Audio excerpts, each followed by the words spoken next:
Introductory note. Socrates, the son of an Athenian sculptor, was born in 469 BC. He was trained in his father's art, but gave it up early to devote his time to the search for truth and virtue. He took his part as a citizen both in war and in peace, and bore the hardships of poverty and a shrewish wife with calm indifference.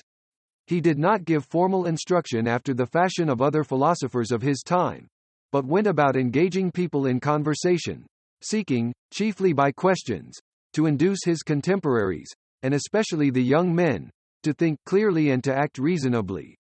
He made profession of no knowledge except of his own ignorance, and the famous Socratic irony was shown in his attitude of apparent willingness to learn from anyone who professed to know. The inevitable result of such conversations, however, was the reduction of the would-be instructor to a state either of irritation at the unmasking of his pretensions, or of humility and eagerness to be instructed by his questioner. It was natural that such a habit should create enemies, and Socrates was finally accused of introducing new gods and of corrupting the youth. His defense, as will be seen from the Apology, was conducted with his customary firm adherence to his convictions, and with entire fearlessness of consequences. He could, in all probability, have easily escaped the death sentence had he been willing to take a conciliatory tone, but he died, 399 BC, a martyr to his unswerving devotion to truth. Socrates wrote nothing, and we learn what we know of his teachings chiefly from his disciples, Xenophon and Plato.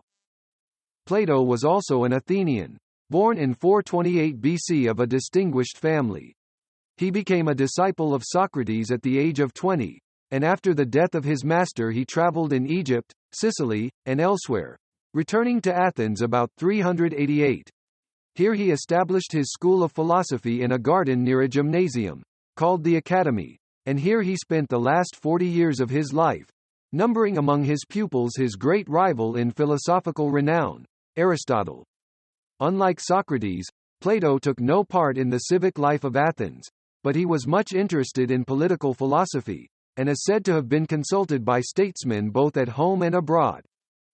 All the works of Plato have been preserved, and they include, besides those here printed, the Republic, Symposium, Phaedrus, Protagoras, Theaetetus, Gorgias, and many others.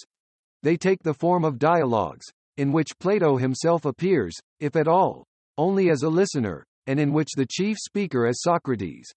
As Plato developed the philosophy of Socrates, especially on speculative lines, far beyond the point reached by Socrates himself, it is impossible to judge with any exactness precisely how much of the teaching is the master's, how much the pupil's. The philosophy of these dialogues has remained for over 2,000 years one of the great intellectual influences of the civilized world, and they are as admirable from the point of view of literature as of philosophy.